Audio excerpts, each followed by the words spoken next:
Hi there, everybody. Hope you've had a good night. It does seem as though every day is a little bit of Groundhog Day. We're looking for my friend Brad Faxon. There he is, first man in. How you doing, Brad? He's coming in. Morning, everybody. Fletcher's Fairway. Hello, Brad. What's going on there, Andrew? How's life? Life's pretty good down here. That's good. That's good. I'm glad to hear it. You gonna give us a tour of your studio there? I don't know if this is a studio, it's a garage, but we're lucky enough to have a little golf cart here at Old Palm where I live. We have a disaster full of clubs and putters. Yeah, I like that. There might be a few putters there. Yeah, I got a bunch of old Scotties, and I was toying around with this old bullseye I had that I used when I first started the tour. You use a bullseye. Oh, yep. Man, I love that. A little flange to it, a little lead tape on the back of it. I don't think most of the guys on tour have ever seen one, never mind hitting one. Oh, man, yeah. It's like kids today would look at that and go, what's that? Yeah, and you know what else is? I have a couple of these old relics lying around, kind of teaching aids. Remember, Dave Pells was the first instructor that was teaching putting. And check this baby out here. Remember the putting clip?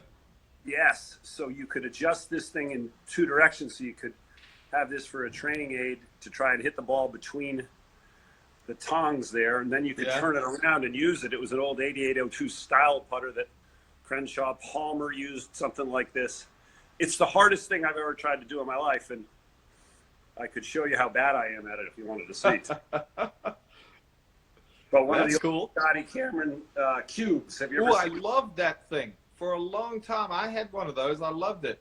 Yep, the Scotty Cameron cube. He doesn't make it anymore, but you'd put the ball here, and it would come out underneath. And this is one of the model putters that he made for me.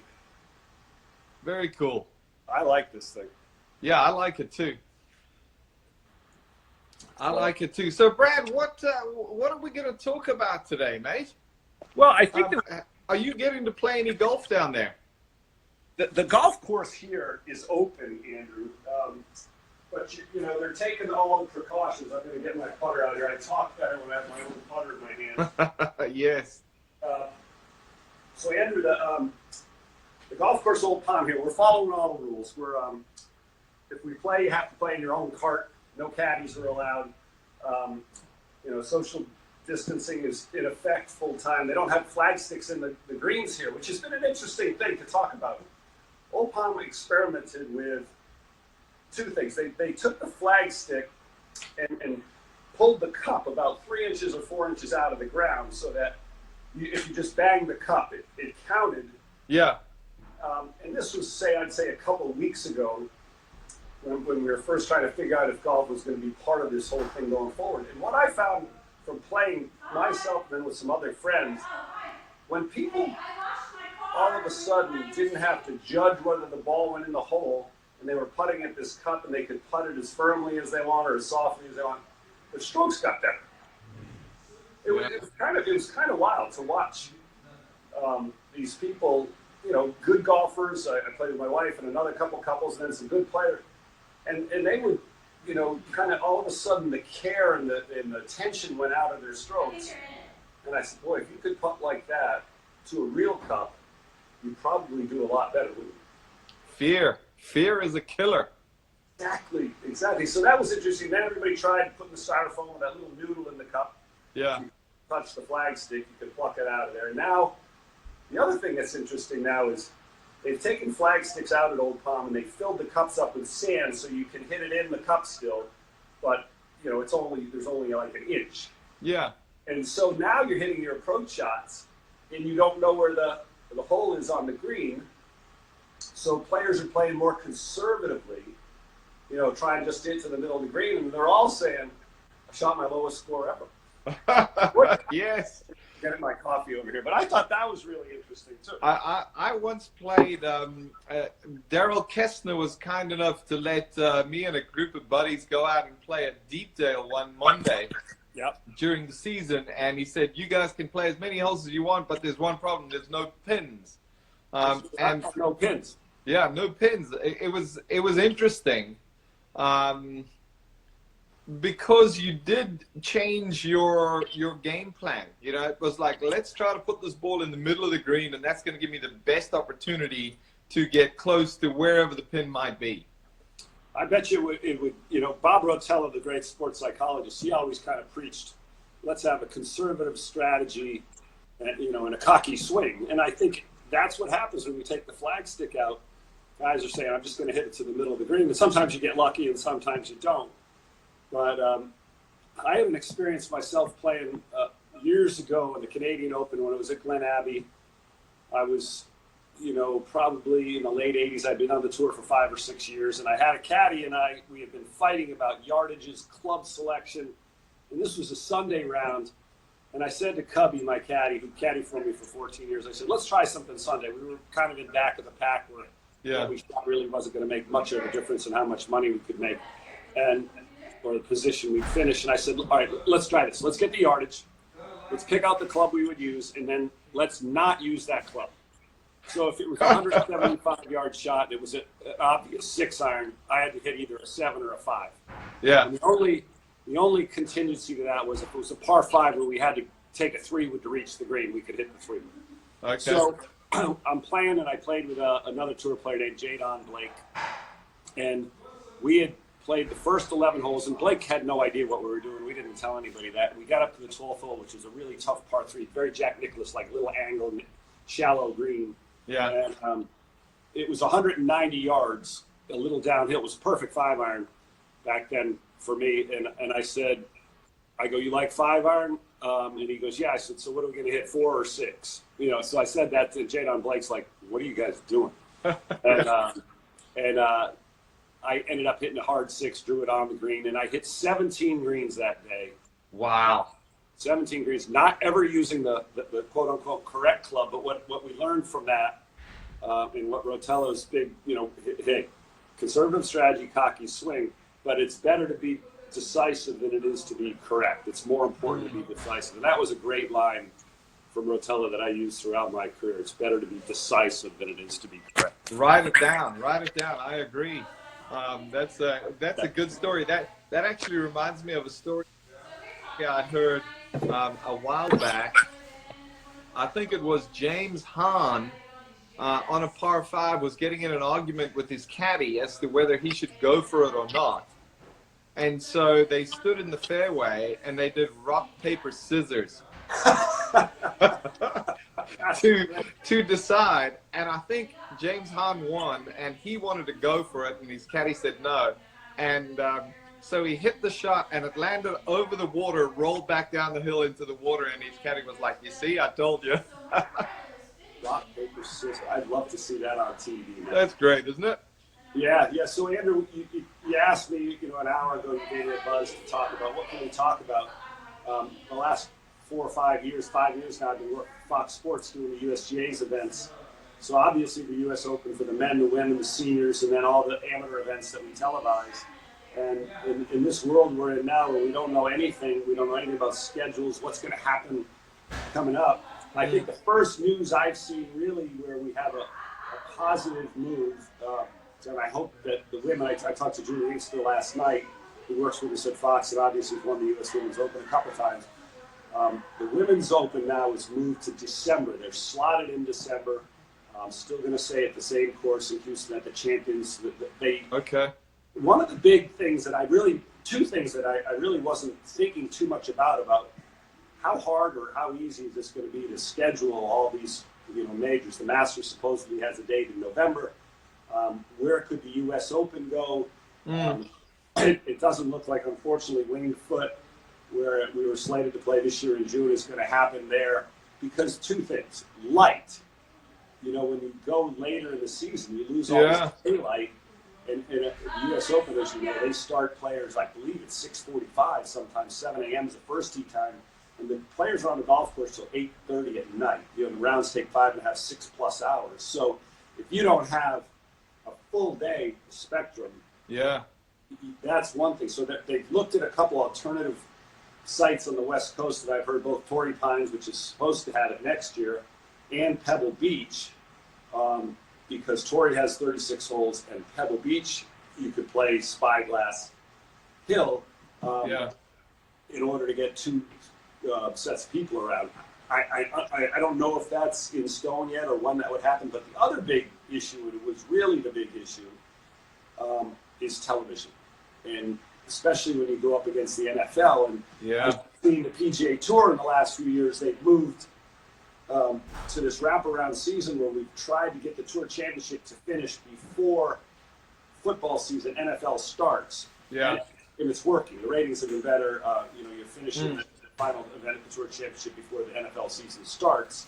So if you start just saying, I'm going to put the U.S. Open and the Masters in the fall, well, I'm sorry, but Fox's ratings with football are always the highest, and how are they going to decide they're going to put the U.S. Open in some week in, let's say, October, when now Tampa Bay is going to play New England, or let's pick the game, Baltimore against San Francisco. It's just not as easy as you think. Wow. Yeah, 100% right. I certainly hadn't thought of it from that perspective. Those perspectives, really, time and TV. Yeah, exactly. It's a giant jigsaw puzzle about how you're going to do that. Yeah. So it looks like Winged Foot is not on. The official announcement hasn't been made, but as everybody knows here in the U.S., New York City, Mamaroneck, where Winged Foot is kind of the center of the virus. Yeah. And I don't think there's any way. We're quarantined here across the country now until the end of April, and I think we have to make the next call then. But I don't think it's as easy as just saying, yeah, we're ready to go. I've heard rumors that the NFL might play games without spectators. What's going to happen in this world? I was asked to write a piece on what's golf going to look like coming out of this, and I passed on that opportunity because I don't know what the world's going to look like coming out of this. I mean, who's going to be the first sporting event with massive crowds? Who's going to walk into a casino and play cards right away? I think there's a long time before any of this happens, right? Yeah. And ultimately, I love it when people ask, like I was, you scroll through social media and you see movie stars and sports personalities giving their perspective on a variety of different important things. And I like your response in that you said, look, I'm going to leave that alone because I don't know any better than anyone else. Yes, Tim Fincham, who was the commissioner, started in 1992 or 3 when Dean Beeman handed over the reins to Tim, and Tim had, he was a really sharp guy. Yeah. Look, let's not speculate on the hypothetical. Let's never try to make an assumption something's going to happen when you have no idea.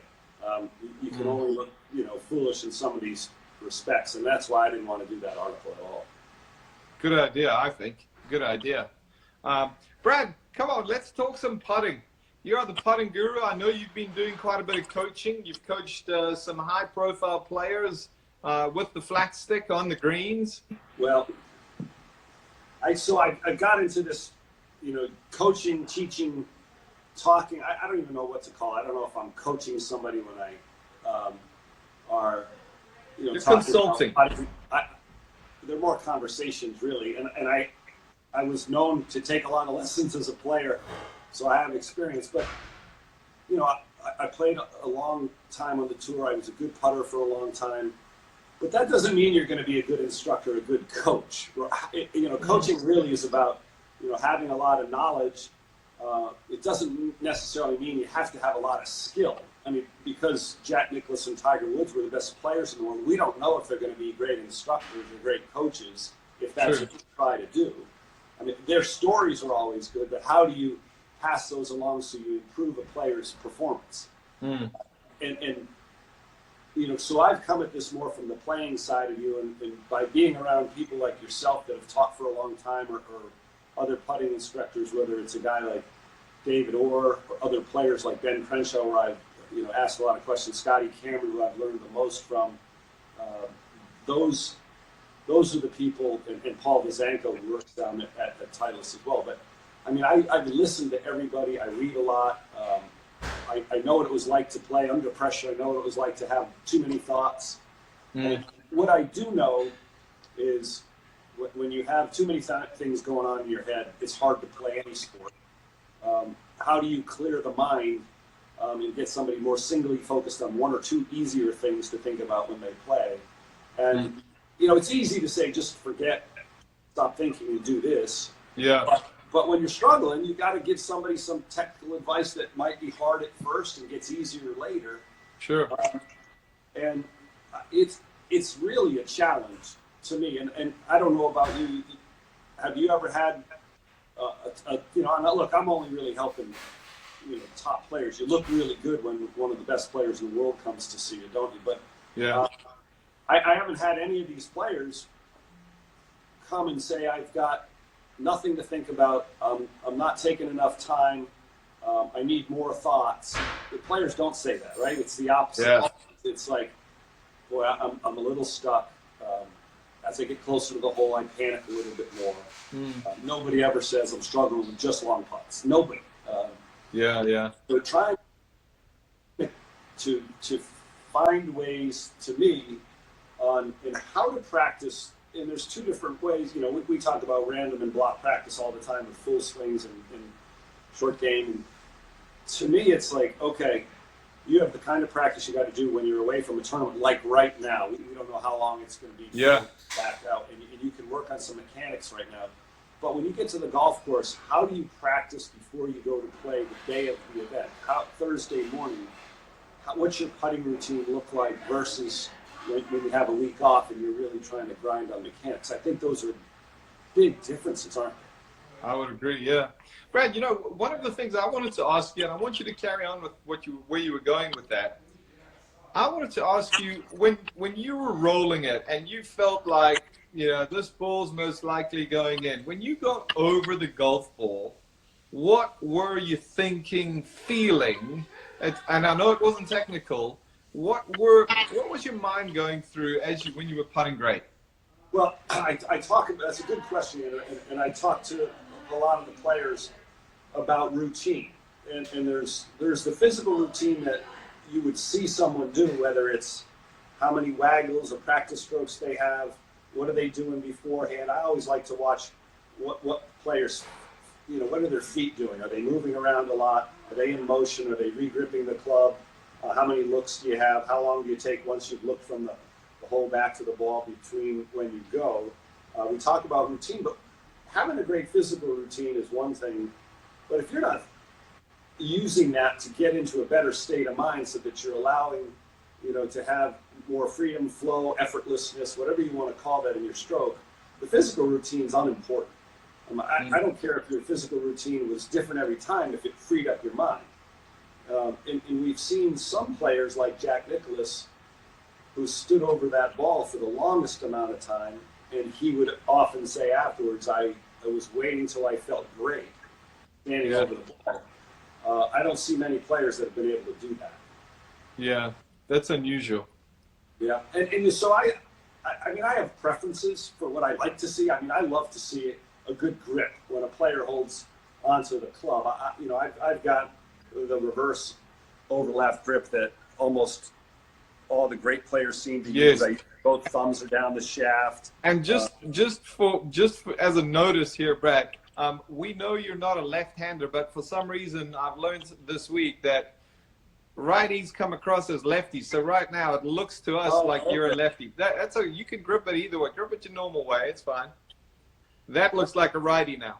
Yeah, that's my left-handed grip, and David Orr, who I've learned an awful lot from, said if you have a guy's grip that looks pretty good, a student's grip, and they extended both their index fingers. I don't know if you can see that they're parallel. Yeah.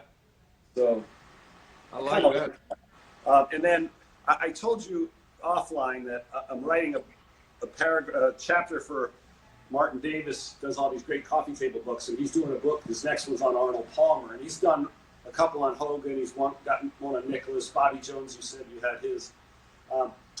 Palmer was, one of the most emotional and demonstrative looking players you've ever seen. And when you watched Palmer set up to a putt, like Jack Nicklaus, Palmer would set up to it. So you're seeing his head was lower than his back, than his spine. He was so crouched over. Knees were knocked in, toes were pigeon-toed, but he had a great-looking grip, and he used his fingers on the club. And what's been funny to watch, if I look at all my old clubs that I have versus the newer mallet styles, the grips have gotten bigger. Yeah. The head weights have changed massively. The MOIs have changed a lot. You see very few putters now that have a tremendous amount of toe hang, right? They're more closely face balanced. Yeah. They weigh, 30, 40, 50 grams more just the head. So my swing weight would be D7 or D8, and back in the day, that was heavy. And now, there's swing weights in the F scale. And a lot of players don't even know what swing weight is. But I just found it fascinating that, and Palmer writes about this in one of his books, that he took lessons from this instructor named George Lowe, who was an older player that was a great putter himself and made a putter that Jack Nicklaus used for most of his career. Yeah. The Wizard. And he talked about how valuable the feel was in your hands and your fingers especially. And there's a great line in this book that if you had a bunch of coins in your pocket and you reached in to grab some coins or a coin, you would always grab it between one finger and the pad of your thumb. And that's where your most feel was. And I thought that was incredibly interesting to me, because when I put my hands on the club, and now I know it looks lefty, my thumbs are on top of the flat part of the putter, and I have both the finger of my right index finger, looks left there. Yeah. There's so much feel right there that now when you have all these gigantic grips, everybody's trying to take the small muscles out. I don't understand that. I mean, I'm with you. Your favorite short game guy, we'd watch Seve Ballesteros all day long, wouldn't we? And what was the greatest thing you could say about Seve? You would say, boy, he had great feel, he had great touch, he had great hands, he was soft in everything that he did. He had his index finger. And I go, boy, I would enhance all of those things in every player. And now I'm seeing all that stuff getting taken away. Yeah. I don't understand that. I once, a couple of years ago, I was sitting at a seminar next to Stan Utley, and we were both sitting there listening, and Stan was a great putter and short gamer, and I looked down at Stan's hands, okay, and they looked like the hands of an artist. And I said, Stan, I tapped him on the shoulder, I said, look at that. He said, what? I said, look at your hands. Look at your hands compared to these meat hooks. And he was like, I've never really thought about that. I said, your hands look like you should be a painter. Well, Stan Utley, I played with him a lot. We're similar age. He was one of the great putters of all time. And he had a unique style, too, didn't he? It was very wristy. And he taught me a lot, too. I should have mentioned Stan earlier. But Stan used a putter with a lot of loft. He had a forward press. The butt of the club on his backswing on his takeaway didn't move much. The head of the club moved a lot farther. Yeah. And he said, I'd like to be like on a chip shot, too. I like to be wristy early, so I don't have to be wristy late, where you see a lot of amateurs be. He was more like that. And he did that with his putting so well. And I saw him this year at the PGA show, and we talked for a long time with David Orr, a lot about grip. And I'm just partial to seeing a good grip. I like to see that. Yeah. So one of the other things this article talked about, was when you go in there to reach the coins out of your pocket and you get that feel on the pad of your thumb. George Lowe taught Arnold that I like to see, I don't want to see your thumb extended down the shaft. I like to feel it a little bit softer so that you can really get the pad of your thumb there. I think that's a good thing for anybody that's, I don't know how many people or anybody watching or listening to us right now, but that's a great thing to experiment with. There's a lot of people watching, Brad.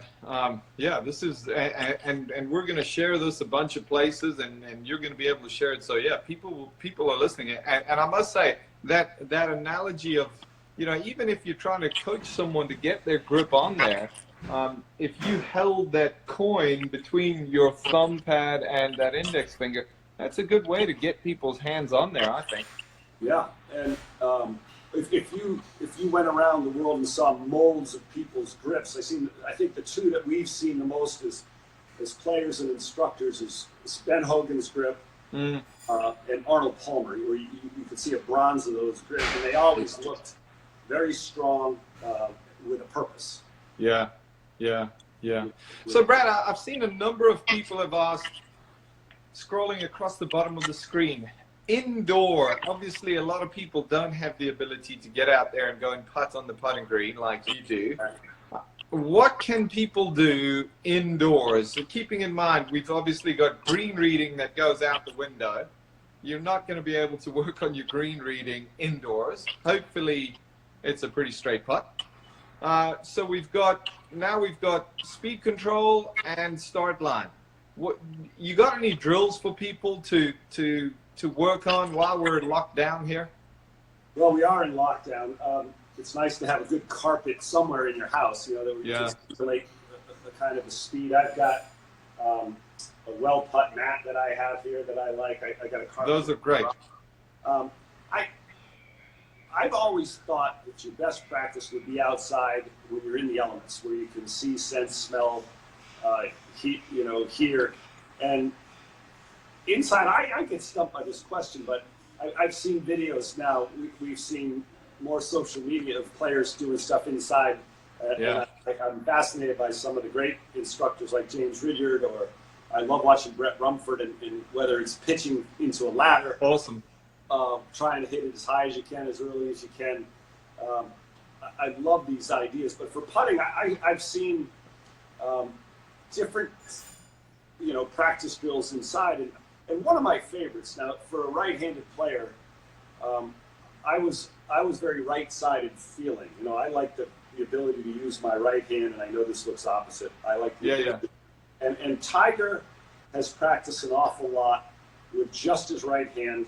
He puts his left hand in his pocket, and I'll do this. This is my left hand, where he would just hit some balls, and he liked to feel the release of the putter passing his hands, the toe passing the heel, and I think that's a great little drill that you can do in a short space. He liked to put a couple tees on each side of the putter head so that the putter would pass through. Without knocking him down. I mean, I think Rory has used that an awful lot to help him to release the putter, to get like I said, the toe passes the heel, so that would be your horizontal release of somebody like Marius Filmalter told me, and then the vertical release of the head passing the handle. You know, those two things to me, those are very important.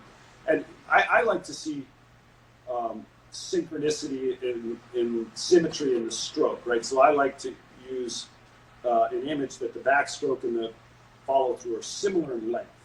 So okay, that's a good one. That's another one you can do inside. You know, you can put some kind of target cup down 10 feet away, and then put a coin down where the ball is, and then coins or tees, something to mark how far back you go through and how far you follow through. And that was one of the great tips Ben Crenshaw gave me years ago, Andrew. He said he always tried to make his backstroke longer than his follow through. Now, did he really do that, or is that something that he just said?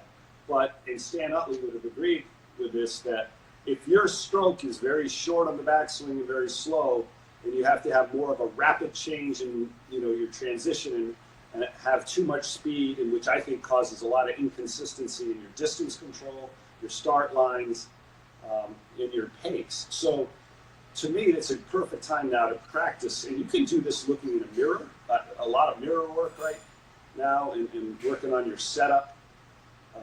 But I tell you what, I bet you have a lot of drills that you do inside for your students that are good too. I'd like, maybe you could teach me.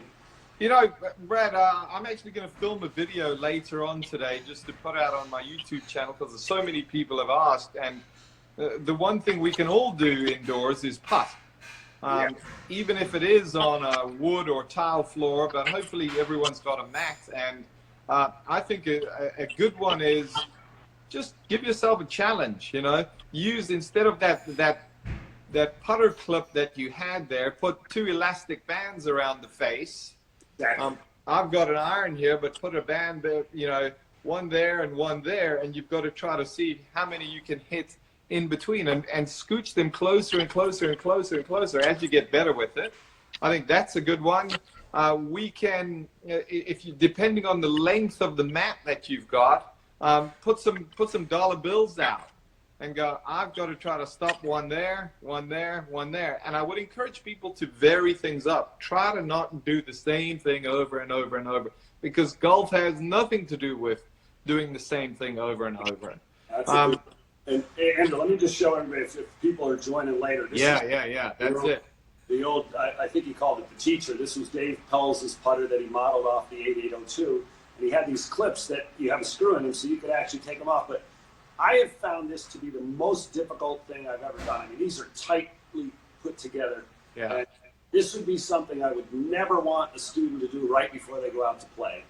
Because I want your practice or your routines before you go play to improve your confidence. And this thing would wreck it. Exactly.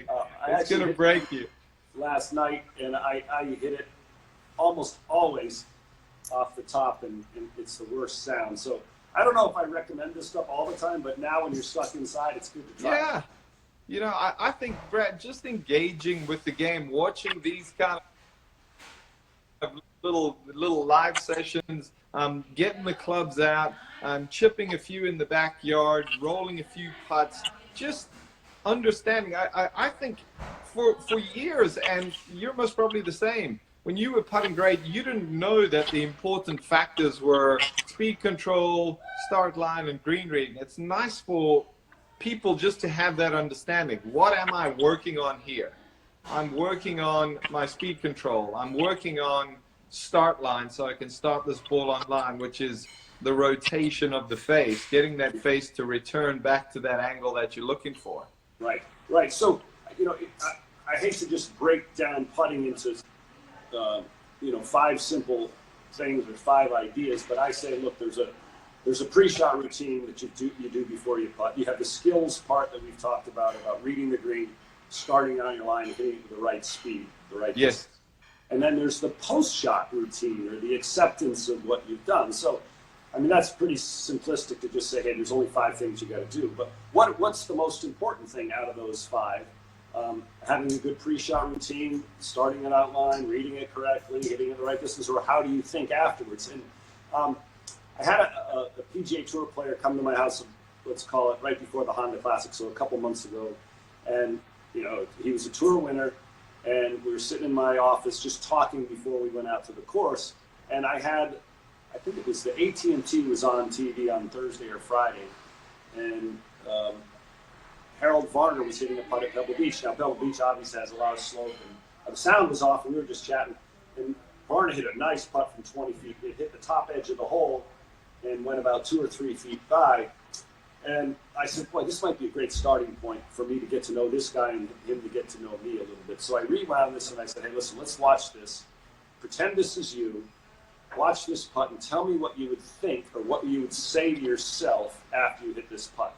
Yeah. So we rewind it back, and I believe this was on the 11th hole, so it was kind of a downhill right to left putt with a lot of speed, a lot of break.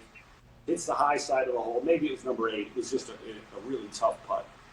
And I said to this player, what would you say to yourself? He goes, I'd say, here we go again, another, putt where I get screwed or hosed. It's going to be a long day.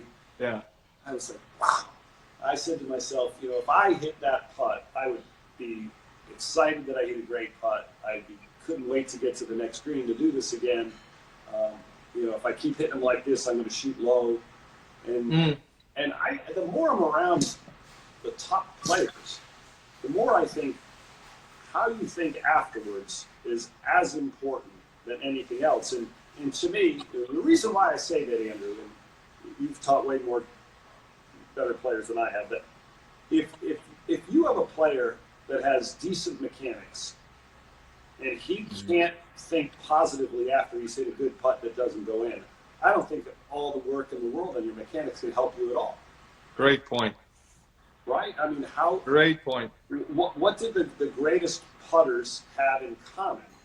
They didn't all stand the same way up to the ball. You had some great players that were closed, Bobby Locke and Gary Player, Billy Casper, that had more hooking strokes. You had players that were certainly more open, like Crenshaw and Nicholas. You had square-looking players like Jason Day or Tiger Woods. But they all had confidence in what they were doing, not what other players were doing. And they had the ability, when they hit a good putt, to, even if they didn't go in, to reward themselves. Yeah, that's awesome there, Brad. I love to hear that, because that is so, it's amazing to me. When I hear good information, my brain lights up, because I go, that's correct. Yes. And what you've just said there is 100% correct. Far too often as coaches, and I'm certainly guilty of this, a player misses, we go, they go, what went wrong? Okay, well, you must have done this. You lifted up, you over accelerated, all of these things. You just missed. You just missed. Let's look at it and go, what was good about that? Okay, let's go and do it again. That's a great thought. And you know, some of the things I've experimented with in my career, and what I'm trying to get some other players to try to do too, is I think this idea of finding perfect in putting is really difficult. Yeah. Again, Rotella, who I've learned so much from, wrote a book called Golf is Not a Game of Perfect. And I've hit a lot of putts that have gone in that I hit off the heel or off the toe or off the bottom of the putter that it wasn't perfect, right?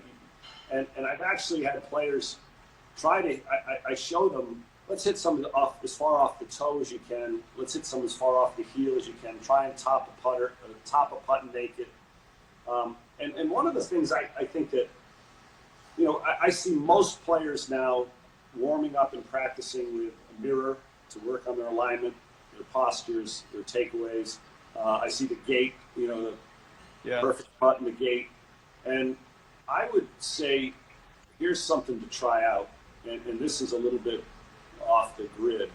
If you had a student come to you and you took them to 3 or 4 feet from a hole that had a little bit of break, not a ton of break, and you make them set up normally where they would to hit the putt just outside the hole, but then make them open their face a certain amount more than they should, or a certain amount closed more than they should, and see if they can manipulate their putt during the stroke to open it and close it enough to still make it while aiming the face right or left. Because we talk so much about alignment being really important and being able to aim the face. Now, I'm talking elite players here. Yeah.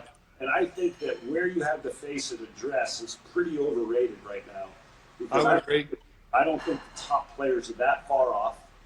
But I think when you're in your routine, when you have what I like to say, continuous motion, and I know I use the blast motion sensor a lot, you know, when I'm out on the greens. It's easy to use. My face is open as my stroke starts. So I'm closing the face a little bit more than where it is, and Tiger does that as well. Most of the players that I've measured are a little bit like most. But I think this, and Jack Nicklaus, when he won the U.S. Open at Pebble Beach in '72, hit that famous 1-iron, hit the flag stick and tapped it in for a 2. He said later, and it's easy to say this after you've done it, that he felt the club face go back a little bit shut, so he had to hold it open going through the strike. And I think, and Butch Harmon has said this from his dad, that the great players knew where the face was throughout their swing. They knew where the face was in time and space. So I would say that's why, like, can you practice with the open face or practice with the closed face and still make these putts? And what are you better at? Are you better at closing it a lot, or are you better at opening it a lot? And it won't be the same for everybody. But I think that's a skill that you can learn and get better at that will help you when you're out on a course, when there's slopes, when there's winds, because sometimes when you're playing windy conditions and you're struggling with just your balance, Yeah. that face gets thrown away a lot in how you return it. I mean, we're not putting inside all the time. We're not putting. Yeah. In perfect conditions. We aren't. So that's why I like to practice stuff. Brad, I love that, and I like that you called it off the grid, because I've got an 18-ball putting drill, and I'll actually put it on my Instagram once we're done, where it's 6 different ways from 6 feet, 6 different ways to make 3 putts. And so you start, like, for example, the first 3 might be eyes closed. The next 3, you've got to hook them into the hole. The next 3, you've got to slice them into the hole. The next 3 is right hand only. The next 3 is left leg only. Just lots of different ways to challenge your intuition, your perception, and ultimately your skill set to be able to control not only the club head, but more importantly, the club face. I think that's a great idea. I've brought some really old putters to some of the lessons I've given, and I feel every time somebody asks me about putting, obviously Rory's name comes up. Yeah. We just had our 2-year anniversary, if you'd call it, when we met. I like that. I mean, I feel so lucky that he called me, and people might say the opposite, but he's like, I know how Butch must have felt when he first started watching Tiger, to be able to sit around and watch Rory hit golf balls and play the game. But let me get this putter. I brought a couple old putters out to the green, and these are some really old wooden shafted or blade sort of looking putters. But look at this puppy. Yeah, that thing looks horrendous. It's awful, and it probably has 8 or 9 degrees aloft. It's got a skinny leather grip. Cool. This old thing right here, and I've had the players hit putts with these things and try to make them. Yeah. When I gave this putter to Rory, I have a picture of him in this crouch. He looked like James Braid, But he made the putt. It was just like this little kind of stabby stroke, kind of like Palmer used to use. Yeah. And I think those things, by the way, people smile when they do it too. Yeah. You get in a good frame of mind, even if you don't like the feel or the look of something. But like you said, trying to hit those 18 putts, I'm going to do that with my students, because that would be great. I really do. I think far too often as golfers, Brad, and as a coach who likes to advise golfers and talk to golfers, you're the same. Golfers want to go out and they want to be robots. And I'm telling you right now, robots are horrendous putters. They're no good at putting. They have no feel. They have no adaptability, no intuition, no perception. And robots are terrible putters. And golfers, those players who get there and wear those 2 footprints in the green because they're standing in the same place, hitting the same putt 500 times, I wonder to myself how much they're really doing to improve their putting. That's a good question. When I first started playing on the tour, there were incredible amounts of players that would get 3-4 feet from the hole and hit 100 in a row. And you'd wear out the green from standing there for a long time, or you'd hit 100 putts and just go. Sometimes you'd make it around the clock and do all those. And I did that for hours and hours for a long time. And I'm sure it helped somewhere. Yeah. But at some point it became mindless, where does it really help, or is your practice better being more random now, like we talked about a little bit earlier? So people ask, how much did you practice your putting when you played? And I practiced ever since I started playing, 6-7 years old. Every time I went to the green, I consider that practice putting, and I did pretend competitions against Jack Nicklaus, Arnold Palmer, and Tom Watson when I was growing up. I would play 6 holes pretending I was playing those guys. I think that imagination was a huge part of growing up and practicing. But as I got older, I think I practiced mechanics less. And I met Scotty Cameron when he first came to Titleist in the mid-'90s. It was the first time I'd really seen my stroke in super slow motion. I had never seen what my putter was doing. And I had some weird things in my stroke. I took the putter back a little straight. I looped it a little bit outside and then kind of wiped across it. But I still putted well. Yeah. And then I got that better so that the path got better. I arced it a little bit more. And my transition didn't have that sort of loop. But I still have that tendency, if I go wrong, to have a little bit over the top. So did Ben Crenshaw. But my statistics got better as I got older, and as I got even into my 40s, I was still one of the top putters on the tour. So I always think that's an encouraging way to tell somebody, look, your skills don't diminish as you get older. It's how you think that diminishes. So you got to constantly keep working on that part to allow this part to keep excelling. I think that's great. That's great. Your skills don't diminish. It's how you think that diminishes. Right. Yeah, we've got a little more scar tissue, and we tend to look at things a little differently. Yeah, and I've had one of the first lessons I gave, and I think I'm better at doing this teaching part now than I was. And Kari Webb, who was one of the Hall of Fame LPGA players, came here, 4 or 5 years ago now, and she had been struggling. She had gone to a bunch of different instructors before me. She had seen Stan Utley, she had seen Dave Stockton, who had had tremendous success with different players. And I said to her, I said, bring the putters that you're thinking about using, what you might be using. She had a couple-week break, and she brought 13 putters. And I think she would be mad at me for telling this. And I think she'd smile a little bit. And she's such a great woman. She settled on 3 different putters out of the 13, and they were all different looking. One was a blade like this. Yeah. That's a big mallet. They weighed a lot, and I said, look, if we're going to breed more consistency in what you're doing, the last thing I want to see you do is go see another instructor next week. Let's make something. Let's kind of make a pact with each other. Yeah. That we're going to work on picking one of these putters that you're going to go practice with for these 2 weeks that you have off, so you can use this putter in the next event. And I said, look, you've got to be consistent with how you decide you're going to hold on to the putter, because she was experimenting with left-hand low versus right-hand low. And, the putter that we picked out, and this was a big chore. It was hard. It was hard to get that done. And I think when players are really struggling to find something, their mind's all over the place. They don't know what grip to use, what grip on the putter to use. And I struggled with that for a long time, and I don't think she made it 2 weeks with the same putter when she left. Really? I know. It is interesting to me. I can't think of, and you would know better than me, I think, Brad, of someone who was a truly great putter who chopped and changed putters, grips, and coaches often.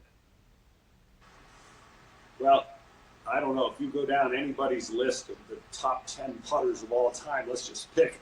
You certainly go to Jack and Tiger, right? Yeah. Jack used that George Lowe for most of his great career, most. Mm-hmm. Tiger used that Scotty Cameron for a long time, then went to a Nike that took a long time for them to make one that he trusted. Yeah. And now he's back to the Scotty Cameron. Yeah. That was one guy. I mean, if you go to Billy Casper, Warren Roberts, they all use the same putter. Bobby Locke. Bobby Locke used, Gary Player used a similar style blade putter for a long time, didn't he? Ben Crenshaw used that 802 for a long time. So, yeah, I think because they were able to, and I think this is where it comes from the mind first, they took one variable out. And I used this putter since 1996 or 7 when Scotty first made it for me. I knew I could putt well with this putter if I did the right things with my routine and how I thought. Yeah. And I get it that people are always trying to use different feels and stuff, but I think for long-term consistency, finding one style is a great way to play. And to me, when somebody experiments with changing the way they hold on to the club, whether they're going to change to left-hand low or to cross-handed, we used to call it, when players were using longer um, putters. Yeah. It temporarily gave them some relief because it didn't matter too much if the putt went in because, I'm just trying something new. It was almost like an experiment. It's kind of like when you go on the range and you see your buddy hitting a new driver and you go, let me hit one with that. And it's almost like you always hit the next swing because you're just trying to, you're not really caring, right? Or you grab the guy's putter and you always go, oh, that feels good. Those are the kind of things that I like that part of change because you can feel what it feels like inside. But I want some person to be able to feel that with their own equipment for a long time. Yeah, and just for the record, I'm sure you didn't, when you switched to that putter, Brad, you didn't putt well with it all the time. No. But you stuck with it. I did stick with it. And I said, I think the one mantra that I kept having for the longest time, and I was able to do this on the course, not always perfectly, but if I missed putts, everybody has tendencies. I tend to miss my putts to the right. I would say on the golf course, when I missed putts, I was really good at being able to say, all right, I'm just going to do my routine better next putt. And it was a positive affirmation. I'm just going to do my routine better on the next putt. Instead of saying, oh, I sucked that one inside, you stink. I hit that one off the toe. I blocked it again. I didn't do that. And look, I know we're getting close to the end of the session here, but I had Webb Simpson come on my radio show. I do a PGA Tour radio show every Monday from 4 to 5. It's called Just the Facts. And Webb Simpson, after he won this year in Phoenix, he beat Finau in a playoff. And Webb Simpson said one of the greatest things I've ever heard because Finau had hit it to 6 feet on 18 in regulation on Sunday. And Webb had about a 25-foot putt that had some right to left in it, and he had to make this putt, or Tony was going to have 2 putts from 6 feet. So he made that putt. Tony misses, gets him in the playoff. Now they play the same hole over again on a hole that Finau should have the advantage because it's a long par 4, and he's much more hitter than Webb. But Finau drove it into a fairway bunker. Webb hit his second shot to maybe 20 feet again, right to left. Finau had a 30-footer that he missed, so he makes par. And then Webb makes this putt. And what I thought was so cool, I asked Webb, I said, these are 2 totally different mindsets that you have to have. You have a putt that you have to make, and then you have a putt on the next hole that was to win that you didn't have to make. So what's going through your head? And Webb Simpson said something that I thought was tremendous. He said, whether it's a putt on the 3rd hole Thursday or a putt like I had to win in a playoff on Sunday, I try to make sure I have the same, give every shot and every putt, we're talking putting here, the same low level of importance every time I play. And now, Thursday on the 3rd hole or Sunday the final hole with all these people watching on television, the same low level of importance. And I thought that was spectacular. It means an awful lot to me. And then he says, I also give myself something he calls critical response time. I don't know if he calls it CRT, but critical response time, where if I don't hit a good shot, I would allow myself 40 seconds, and then I couldn't think about that anymore. I thought that was really outstanding. That's cool. When you look at him versus just physically versus Tony Finau, power and distance. Webb Simpson may be one of the great modern day overachievers, right? Yes, well said. You don't look at his swing and go, wow, that's a Hall of Fame swing, but he's got a Hall of Fame record, doesn't he? Yeah. And he's won a U.S. Open. He's battled in Ryder Cups. He's a great teammate. And he would be somebody that I would aspire to think like more than almost as much as anybody. That's great. Webb gets it done with attitude and outlook. Absolutely. Attitude and outlook. And it just really, it goes to speak for the value of that type of approach. It really does. And I think in this science measuring golf coachy type world that I certainly live in, and I know you're getting into, I think we can overlook that. We can you're going for drum. You're being strong. Let's do things we can measure. It's tough to measure that. It's tough to measure that because you can't see it. Yeah, so if you're giving a lesson and you got your software that has all these top player swings on it, it's amazing how many times I've had so many lessons.